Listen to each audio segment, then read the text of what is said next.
Thanks very much. Thank you so much, Dan, and hello everyone. Really nice to see you. And thanks so much for the Hive guys for having me. So I'm Jack Stratten. I run a retail consultancy called Insider Trends. So what I do, I call is trend spotting, but my focus is kind of macro trends. So hopefully what I'm going to do in the next half an hour is talk about some of the biggest consumer trends and retail trends that are influencing and will continue to influence how fashion and how products all around the world are sourced. And what I do at the moment, so my role in running the company, I work with retailers and Ted, if you don't mind going to the next slide, thank you. I work with retailers like this, doing exactly that, trying to help brands to spot the macro trends in their world so they can prepare for the future. And I do that in many cases by going around the world and actually visiting stores, working with brands, looking at where clothing is made and sold. So, just to start us off, I thought we'd look at some consumer trends. Now, I want to do consumer trends at quite a high level, because I think it's very easy to just focus here on sustainability and ethics, but actually, it's kind of more useful to think about consumers' fundamental buying habits at the moment and in the near future, and therefore how that might influence their attitude towards sustainability, ethics, and the choices that they might be making. So, the first point, and it's a very obvious point, but something we all have to be incredibly conscious of, is if we're talking about responsible sourcing, responsible selling, the number one thing on shoppers' minds around the world at the moment is price, unsurprisingly. So the UK is struggling in particular, but we have inflation worldwide. Some countries are facing recession. I could share a million different stats on this, but these kinds of statistics, so 69% of consumers cutting back on non-essential spending, 40% buying fewer things, consuming less. Shoppers all around the world, in all categories, not just fashion, are very, very price conscious. That's a simple fact and something that we can't ignore.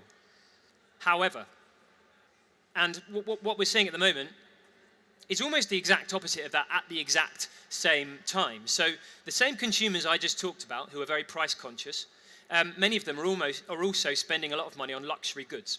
This top statistic is particularly important. 26% of consumers are spending the same amount on luxury as non-essentials. And that is a very, very kind of, in the last couple of years, has been a relatively new statistic in my world. And I keep seeing similar stats from similar studies.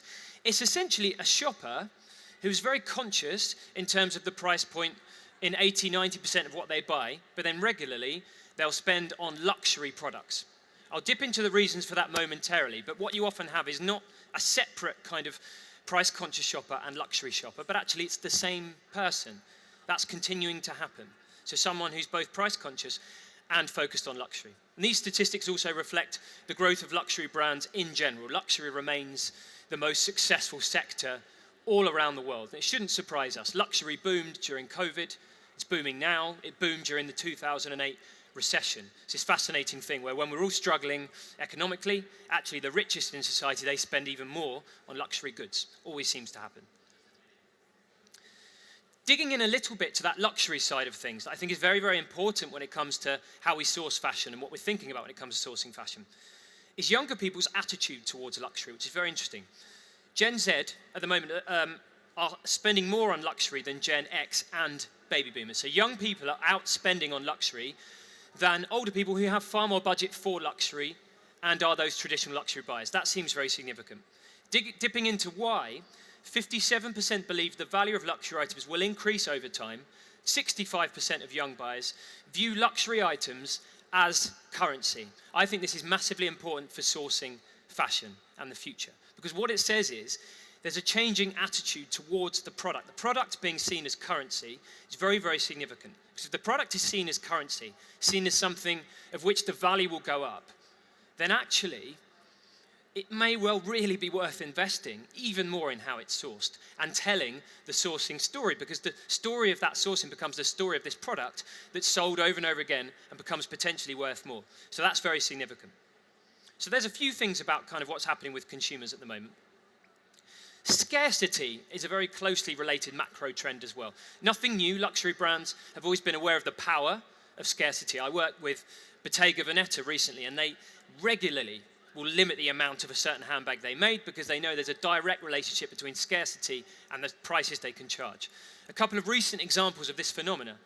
McDonald's teamed up with Cactus Plant Flea Market. I don't know if anyone knows that particular brand, but a kind of super hyped niche kind of fashion label that don't produce many products. They teamed up with McDonald's and made figurines that were released in Happy Meals that were kind of sponsored by Cactus Plant Flea Market. They did a limited release. There were about 10,000 of these Happy Meals. They sold out on the first day, and within a few days, those figurines from the Happy Meals, they became an enormous thing on eBay. You could see them now selling for thousands of pounds, no exaggeration. The power of scarcity now is extraordinary within this kind of luxury sector. And a better known example would be Nike and Tiffany. So Nike do this all the time. They're a mass market brand, but at the same time, they collaborate with a slightly more premium brand, limit the volume, and massively increase the potential price. But the thing that I'm interested in is the demand on the consumer side, the demand for scarcity. So mass market fashion is huge among young people, but there's also this massive demand for scarcity, for exclusivity. I think it's really, really interesting how that's happening at the exact same time. Similarly related, we can't ignore the growth of resale. So we're talking about luxury being seen as currency, then it's no surprise that all around the world, resale is becoming much more of a mainstream trend. eBay recently had a luxury exchange, so a store that they opened in New York. They're going to do the same thing in London. It's a concept they're going to do around the world. Monogram in Paris, the same principle. The Real in New York, and actually across the US, one of the most established resale marketplaces in the world. Huge network of buyers and sellers. And it's all focused, the Real in New York is a fascinating space. It's been there for 10 years, and it's like a charity shop purely for luxury goods. And it's incredibly successful. It's one of the busiest places in Soho. And when you're there, you realize, again, thinking from the consumer perspective, this is a trend that's here to stay. There are lots of mass market brands that are talking about rental and resale. Let's face it, slightly cynically, because we know people aren't yet renting outfits very often from H&M or those kinds of brands. But actually, elsewhere, that is happening at scale. So there is consumer demand for resale, and that's another key trend in relation to sourcing. The resale market grows stronger every year, and the potential is massive. But coming back again to price, and this is a very, very important point, we have a complex relationship here between price, from the consumer perspective, and sustainability. So 57% of customers want retailers to become more sustainable. Great. 61% of the same customers are more concerned about cost than sustainability. Now, I could put this in many different ways, but it's incredibly important. There is a big problem in the way we look at consumer trends when we think about what we call the gap between intent and action. So most of us, when we're asked, do you want to shop sustainably, we say yes. Then we get to the end of the month, we don't have much money, and we make less conscious choices because price normally, for most consumers, trumps good, ethical decision making. That continues to be an issue, and that will continue to be a massive influence in ethical sourcing and ethical decision making across the fashion industry. And it's a really important thing. There is simply a difference between what consumers say and what they do in many cases.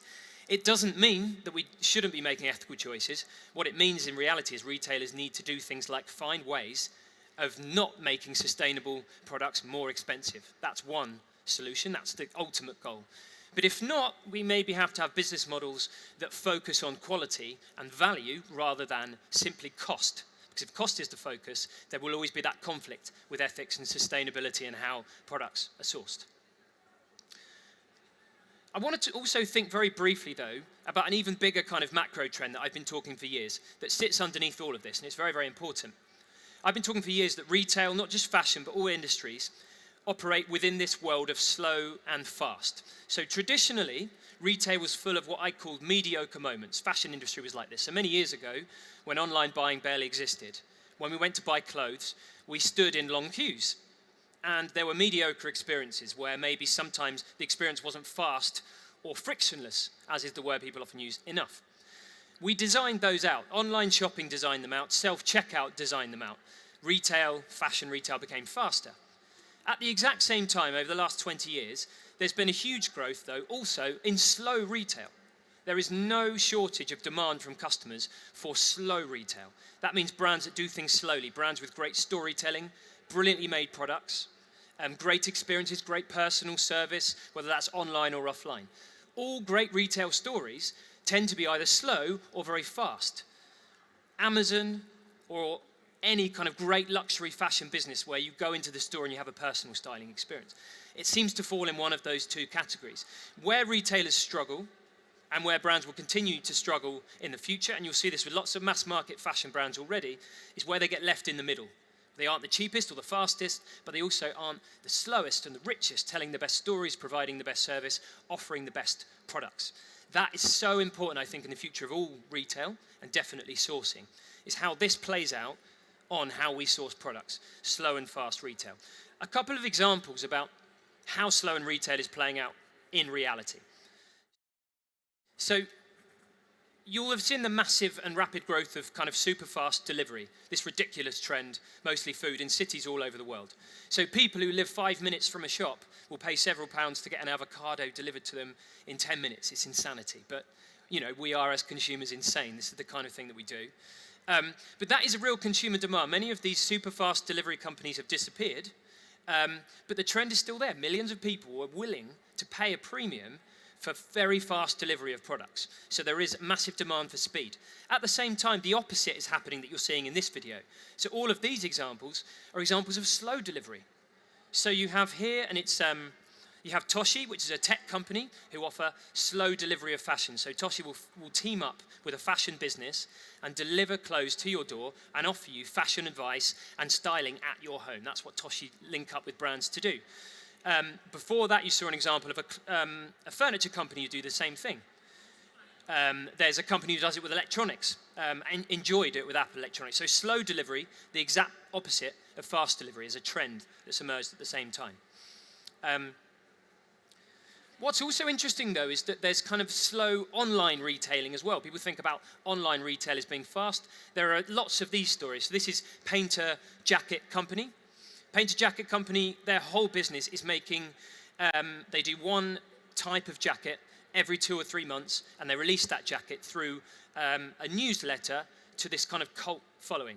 They sell out within seconds every single time, and often then there's a massive resale market for painter jackets. This is slow business, and they simply couldn't, and they don't want to because it would ruin their business model, but they can't scale this faster. The demand is enormous for this. And it's slow. These jackets are very expensive. They're beautifully made in the UK and across Europe. And there's great storytelling behind every single product. There's immense work that goes on to sourcing the best products and making them in the best possible way. The demand is enormous. Painter could do this all over the world if they wanted to. That would ruin their business model, but that's what the demand is very much there. So fast and slow played out in so many different ways. Years ago, I saw this. This is Adidas Knit for You in Berlin. So I went into this store, and people were paying several £100s to have a piece of Adidas clothing made on site. This was a mass market brand with mass market customers who were willing to see a product being made in front of them. And it took a long time, and you had to keep coming back and over and over again. You could use some technology. You could watch how the materials were being woven. This is not a scalable concept. Adidas had no intention of scaling this. But again, the consumer demand that sits underneath this is interesting to me. Even in a mass market brand that's all over the world, that's known just for selling volumes, big volumes of products, there's demand from their own base for slow, carefully sourced, carefully and responsibly produced fashion. The demand is there. So now, with lots of that in mind, I want to jump into retail trends. So the consumer trends, as you can see, are varied. People are price conscious, but they're luxury shoppers. Okay, they want to be sustainable, but in many cases, they're more worried about price. They want to shop in a fast way, so they're buying stuff online with mass market brands, but they're also interested in shopping in a slow way. This modern consumer is very polarized. You'll hear people in my world talking about the polarization of customers. That's a key trend in itself, and that's almost what I was talking about there. So what's happening on the retail side when it comes to ethics and responsible sourcing of products? The biggest thing that I'm seeing with all the businesses I work with, in stores, in production, is a shift from sustainability to transparency. Lots of reasons for that, but there's a clear shift you can see at every point in the supply chain, from how things are made to how stories are told to how businesses brand themselves. That seems to be the shift to me, and I'll show you some examples of how that's playing out. This is Everlane. I don't know how well people know Everlane, so they're a US-based clothing retailer.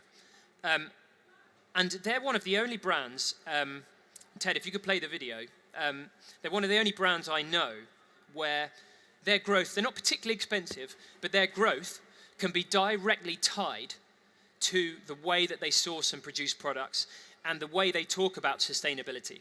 So they have this strapline, radically transparent, okay? And it's slightly fluffy in some ways. I don't necessarily know exactly what it means, but it really spoke to an audience. It's grabbed them an audience in the US.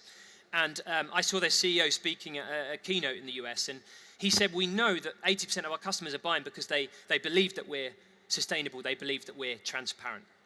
And he said for a mass market brand, or an increasingly mass market brand, that's a big deal. So customers were genuinely choosing this brand for those reasons. Now, something they do frequently in their stores and online is tell the customer, you can find out where your clothes are made, the exact location, and they point the customer to the factories where the product is made. They tell stories about that particular factory. They've even run into trouble in many cases because customers have gone to find out where the product was made, and they've asked questions about where it's produced, and in some cases have thought the ethics within certain factories weren't great. But they've really pushed transparency, and there's been a direct link between transparency within this business and growth of the business. I think that's quite compelling. And you'll see, interestingly, with businesses like Wolf & Badger, so department store, online and offline, kind of best known in London and New York, but some presence around the world. Now, Wolf & Badger are really interesting to me because what they do, and it's quite a simple kind of tweak that they did in their online buying, but when you shop online, they signpost constantly this kind of almost gamification of sustainability and transparency. And what they do is they'll tell you, they'll give you a kind of rating for whatever product you're buying. So they're a department store, they stock all kinds of different fashion companies and brands. And they'll rate in terms of sustainability for each brand. They'll tell you about the rating for where it's produced. So it kind of becomes almost like a Wolf of Badger. So Wolf and Badger kind of approval system. And any brands stocked there go through this same system, and they get that kind of seal of approval. But they do it in a really, really simple way. And again, Ted, I don't know if you can play the video here, but you'll see how they do that. And it's a very, very simple thing. They've been doing things really responsibly for many, many years, but actually the key to how they do it is that they signpost it, they explain to brands.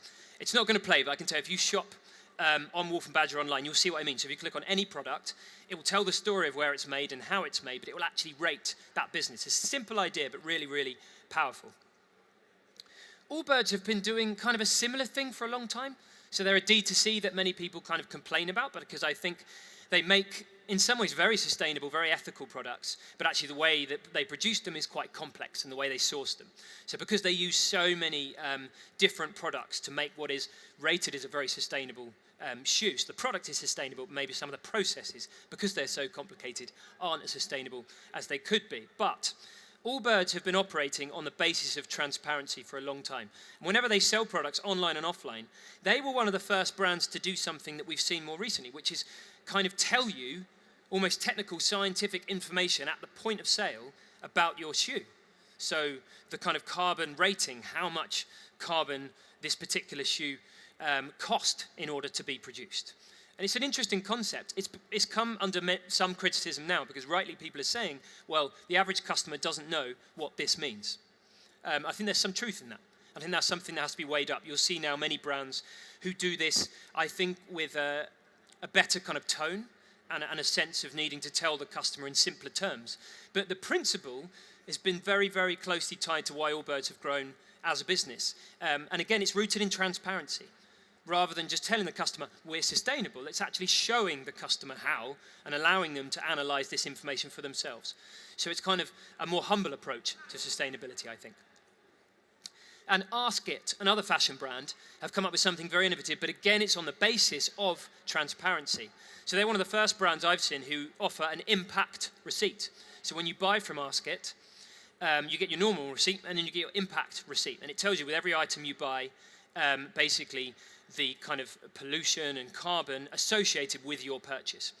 That, I think, is a really interesting idea conceptually, because what it does is it forces the customer to take a role in this situation, which I don't think as retailers or people that work in retail we do enough, is making sure the customer takes some responsibility in that as well. in saying, you have a role in this as well. So here's your receipt and shows you what you've done and what your stake in this is, and let's maybe collaborate and work together to solve this. I think possibly my favorite example of this, though, was Ace and Tate. And I really encourage anyone to look up this particular case study. So Ace and Tate, obviously a very well-known glasses and sunglasses maker, based in Amsterdam originally, grown all over the world. They analysed at the end of the year, they were working on their annual report, and they realised that some of the manufacturing processes and the way they source materials for their glasses could be better. Rather than what most brands do, and maybe bury that information in the back of an annual report, or just fix it and not say anything at all, Ace and Tate invested in a huge campaign where they said to the world, we fucked up. And that was the whole campaign. They said, we got it wrong. We sourced the wrong materials, and we're now going to make it better. They got enormous praise for this. And I've noticed lots of brands taking a similar approach. I think this is really, really important, a really positive and important shift in the way that we talk about sustainability, or rather not sustainability, but transparency. It's more humble. Ace and Tate are saying, do you know what? We're not greenwashing anymore. We're not pretending that we have the answers. We make mistakes. We're going to tell you those mistakes, and actually you can be involved in helping us to improve them. And probably my favorite example of this shift towards transparency is Tony's Chocolonely, one of my favorite brands in the world. Simply put, Tony's Chocolonely sell chocolate that's several times more expensive than, for example, Cadbury's, but they're, at the moment, growing faster than Cadbury's. So they have done what so many of us in the world want to do. They're selling the same product for more money whilst doing the right thing, so they're very ethical. So their whole goal from the beginning was to remove child labour from chocolate supply chains and the cocoa trade all around the world.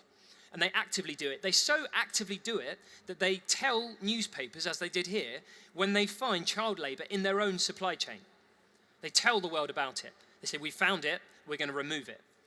I think that's incredible, and I think it's very, very important, again, in the world that we're all in thinking about the future of responsible fashion and sourcing. I don't think it's ridiculous to think that actually we might live in a world where it's more positive to tell everyone about the problems that you're facing and, in fact, work collaboratively with the audience. It becomes more important because, frankly, consumers are much more aware, much more knowledgeable when it comes to this stuff anyway. We all know that. The line between what consumers know and what retailers kind of hold on to is blurring all the time. All the time. Brands can't hide how they do business and how their supply chains work anymore, so maybe the future actually is this when it comes to sourcing. It's not always that you're going to get it right, but it's being transparent and telling the world what you're doing and being humble about it. I just want to move briefly to a final part, and very, very broadly, how I think of the future in terms of most of retail, but in this case kind of ethical strategies and responsible retail in the fashion industry. I think, very broadly, it's all about commitment, and I'll explain how momentarily. So I think, I remember talking about EcoAlf maybe 8 or 9 years ago to a couple of brands, and they made shoes from ocean waste, and I thought it was amazing. And they had this video where they showed them, kind of trawling ocean waste out, and then they're producing these shoes from it. I thought they were a great brand. I remember a couple of years later seeing them talking about the fact that, again, it was impossible to scale this in a responsible way because the process to produce a nice looking shoe from ocean waste at scale was nigh on impossible at this point. So they suddenly hit this barrier that so many brands do. And it didn't quite work. I remember a kind of another example of this phenomena where, there were kind of these sustainable concepts, green concepts and initiatives. That's what everyone in my world used to talk about it. Green initiatives, sustainable initiatives. And this was a good example. This is a supermarket in the Netherlands who said they had a plastic-free aisle back in the days where everyone was obsessed with plastic-free packaging. And everyone said, hang on, there is plastic in this aisle, we can see it. They said, no, it's biodegradable plastic. But then all the critics came out and said, well, biodegradable plastic doesn't biodegrade in the ocean. That's the flaw in biodegradable plastic. It doesn't work. And within about 2 days, they removed the plastic-free aisle. It's a PR disaster. I saw several of these things at the time where there were these kind of one-off they weren't necessarily greenwashing because it wasn't always cynical, but mistakes because brands and retailers committed to one-off green initiatives, green ideas, things that got them kind of newspaper columns and PR buzz. That isn't the future. It's such an obvious and broad thing to say, but I think it needs to be repeated over and over again. It's the future when it comes to responsible retailing of any kind, sourcing or selling. It's about committing to an overall ethical strategy. That's the only way that it's possible. I remember years ago being shown a version of this graph, and I stole it from someone at the conference. I can't remember his name, so I always feel really guilty, because I should credit him. But anyway, one day I'll meet him again, and I'll be able to thank him. But it was along these lines, and he said, it was a really simple idea. He said that progress in any industry, and in particular retail, it's about systems thinking, and many of you will be familiar with this. And he said too much of it is product alteration, where a product is switched for a more ethical one. That's a good thing. Or as we just saw in the couple of examples, maybe product redesign, so the product is improved. But actually, nothing really changes when those things are happening. Change only comes when the system is redesigned, so the actual system changes. It's a simple idea, but it's actually very useful when you're thinking about how you run a business, how you change a business model, and how you make things more progressive. And there are some great examples of that. So, for example, when it comes to ethical buying, this is Benny. Benny is fascinating, so B-E-N-I.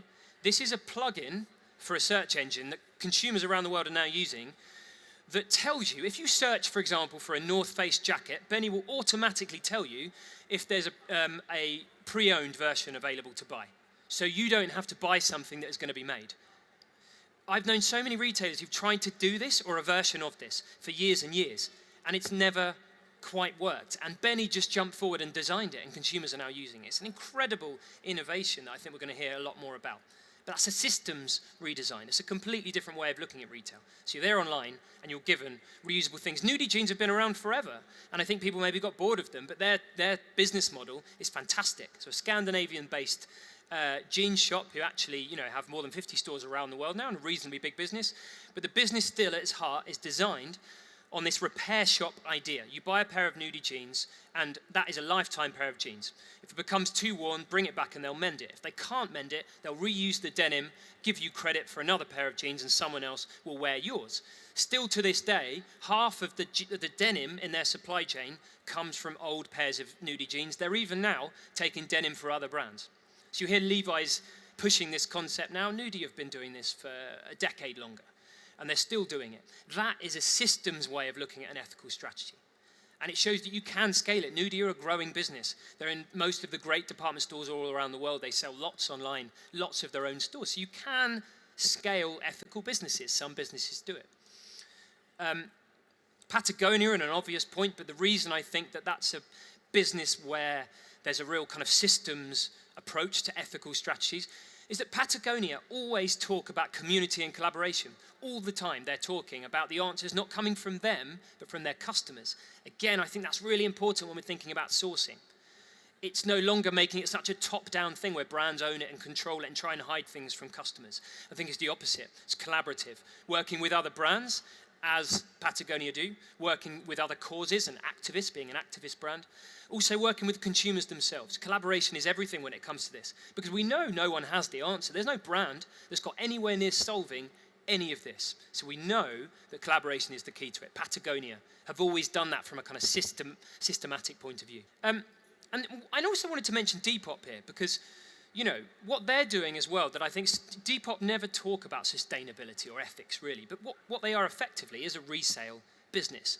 And I love that, because actually they show that you can create an incredibly ethical business in many ways without talking about that at all, but just building it into the way you do things. A reselling platform. And why they do it is they've made resale cool. They've made ethical business cool. So there's so many Depop sellers who love what they do, and at no point are they thinking about sustainability or green. It's just a place to do business, a place to sell, a place to find interesting things, sell interesting things, meet other makers. That's another key part.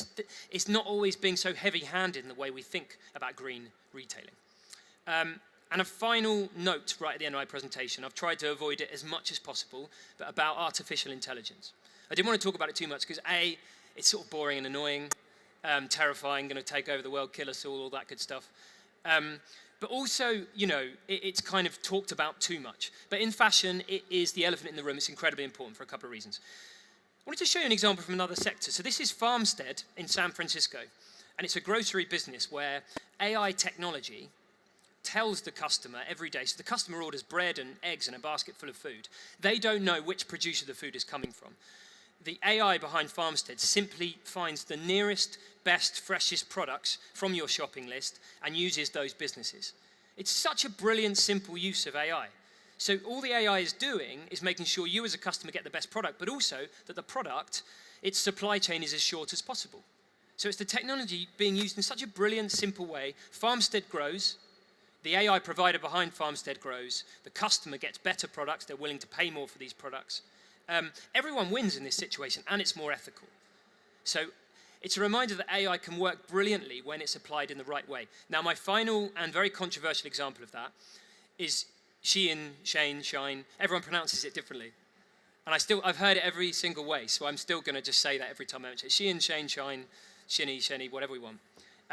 So the fascinating thing about Shein is, I have to be objective in this, so I'm not going to make any great comment, but I think we all know it's a terrifying thing in many. The idea of ultra-fast fashion is very, very scary because fast fashion was scary enough. Ultra-fast fashion, what comes after that? It's a real, real worry for the idea of responsible ethical sourcing. That's ground zero. But we have to look at these things pragmatically. On the scary side, Shein produces 10,000 styles a day through the app in some cases. 10,000 new styles a day. That is insane. That's part of their insane growth, but also that has huge ramifications in terms of the production of clothing and how much clothing ends up in landfill and all kinds of awful things. But do you know what's really interesting? That even in the worst and scariest scenarios in the way fashion is growing and maybe how we need to think about the future of the planet's relationship with this industry, even in that, there's an important story because these batches that they produce, because they're constantly testing and refining, the batches of these new styles are tiny.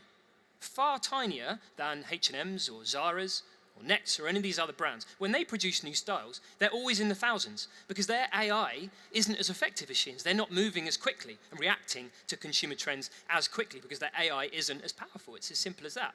Now, it's fair to deduce that were H&M and Zara and these other brands using the same AI, they could make their batches smaller and be more reactive, which potentially could mean less clothing long-term in landfill. So I finish on that because I want to say that even in the kind of most worrying, darkest corners of fashion and ethical sourcing, we have to be able to try to go, is there anything in this that can have positive influence in the future for doing things better? Because we can't ignore the existence of mass market fast fashion. It's pointless. Okay? And I think most of us as individuals don't necessarily always want it, and we know that they simply don't sit comfortably with the idea of ethical sourcing. But the AI technology within ultra-fast fashion, it does have the potential to reduce the amount of waste. That is undeniable. And so I think everyone, whether you're a small producer or a big producer, anyone in this industry, needs to be open to the way that technology can be shaped and adapted to ultimately produce less waste. And I think of anything, that potentially has the biggest potential for real change in the future. And to be absolutely clear, that is not an endorsement for ultra-fast fashion, but just an important note to think about technology and the potential that it can have. I have gone through a million ideas there, but hopefully some of it was interesting. Thanks a lot for your time.